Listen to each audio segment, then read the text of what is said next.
Lalu emiten-emiten apa yang akan dipilih untuk konsumer? Unilever kami proyeksikan masih akan mengalami peningkatan dengan target peningkatan di level 6.500, sehingga masih cukup besar potensial upside saat ini. Kemudian ICBP dan INDF juga patternnya juga hampir sama, kami proyeksikan akan kembali mengalami penguatan. Kemudian untuk selain big caps, ada emiten TAYS yang cukup menarik pula secara keuangannya, yang akan menambah ekspor ketika ke Amerika Serikat ketika memanfaatkan kondisi ekonomi yang terjadi saat ini.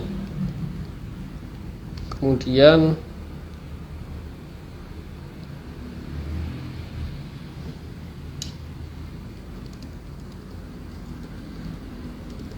untuk sektor perbankan,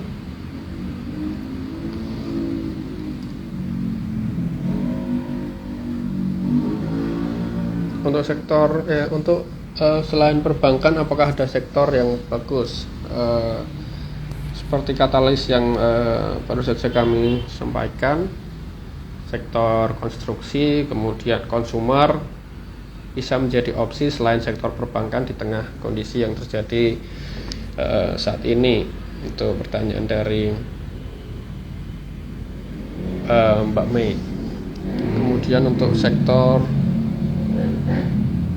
konstruksi, menurut kami saat ini potensial upside-nya cukup menarik karena tahun ini sektor konstruksi belum terkena atau belum dapat dalam tanda petik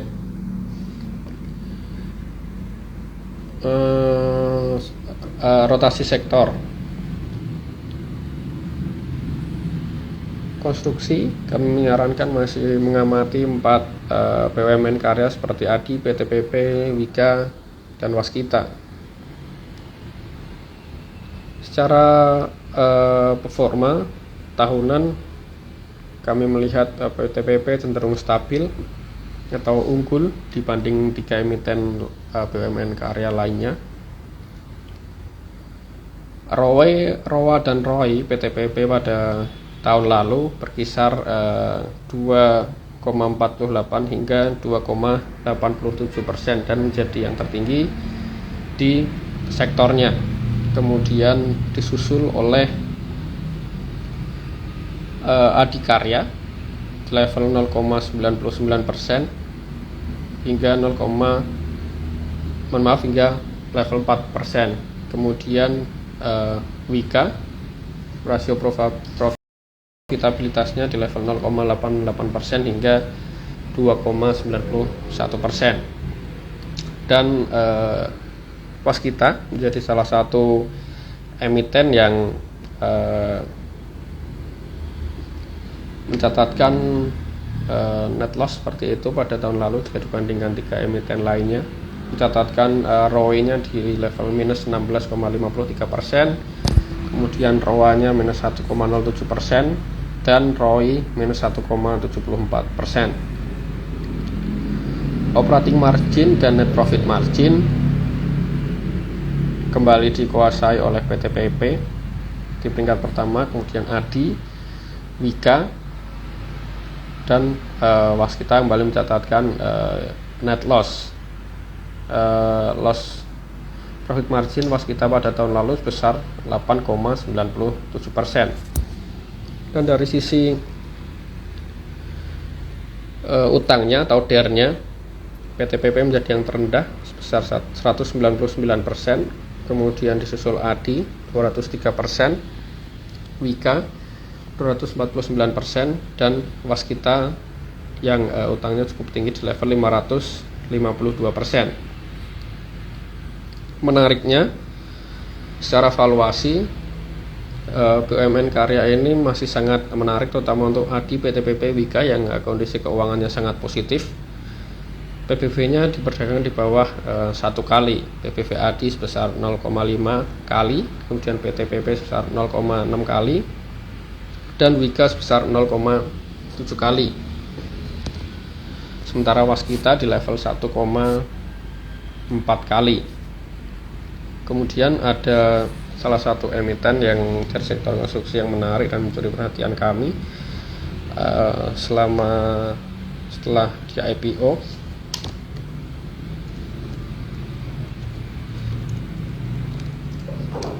dan akhir-akhir ini baru saja mencatatkan level all-time high-nya. Emiten yang kami maksud adalah KRIA, yang secara finansial atau secara profitabilitas di tahun lalu lebih tinggi dibanding 4 BUMN karya yang sebelumnya sudah kami sebutkan. ROE tahun lalu sebesar 13,44%, kemudian ROA di level 5,19%, dan ROI sekitar 9,18%.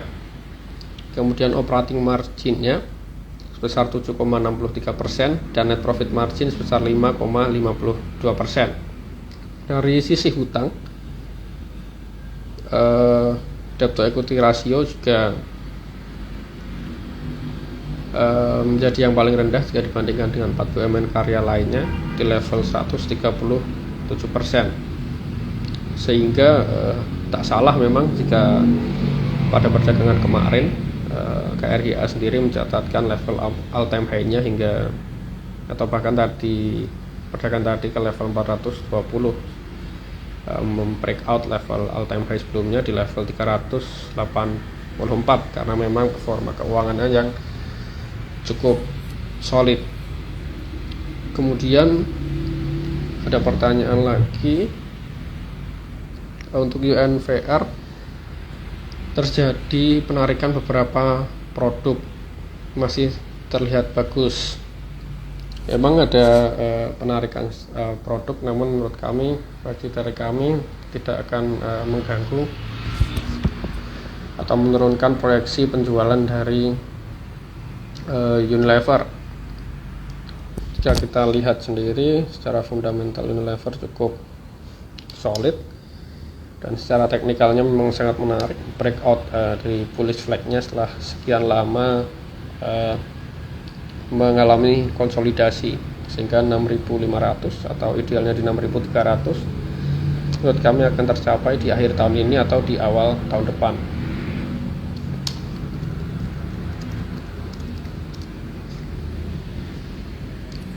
Kemudian untuk perbankan,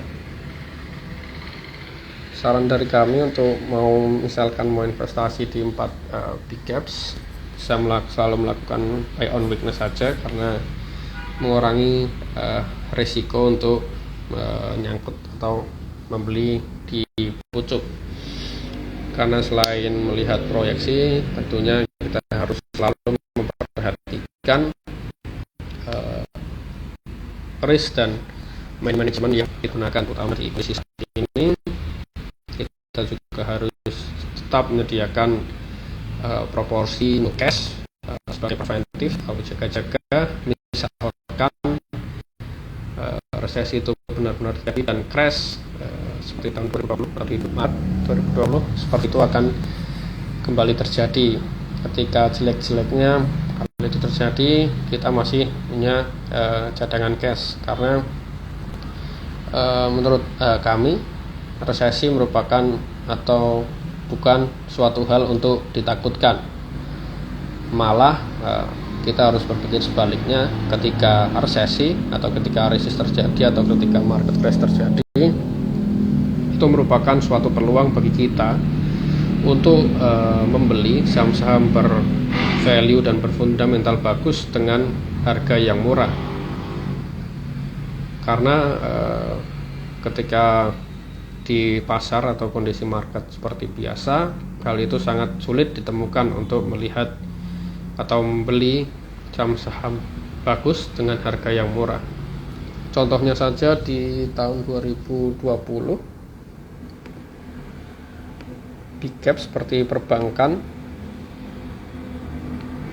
itu mengalami penurunan hingga ke level 2140 di bulan Mei 2020, dan pada bulan Februari 2021 nya sudah kembali ke level 4.700.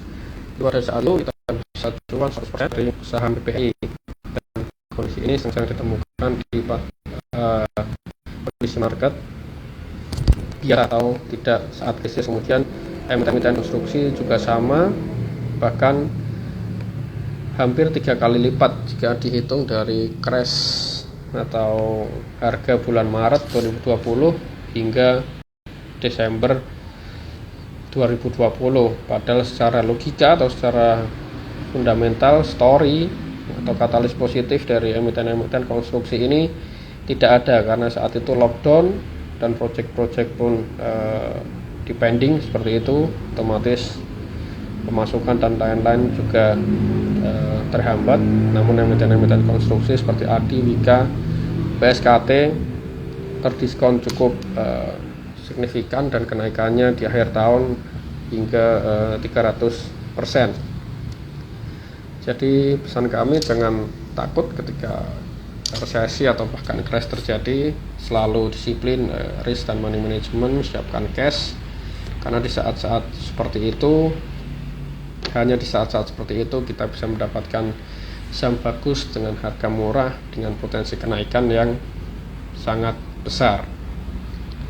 Oke, mungkin Bapak Ibu rekan-rekan kalau ada yang mau ditanyakan mengenai emiten bisa tuliskan di kolom komentar.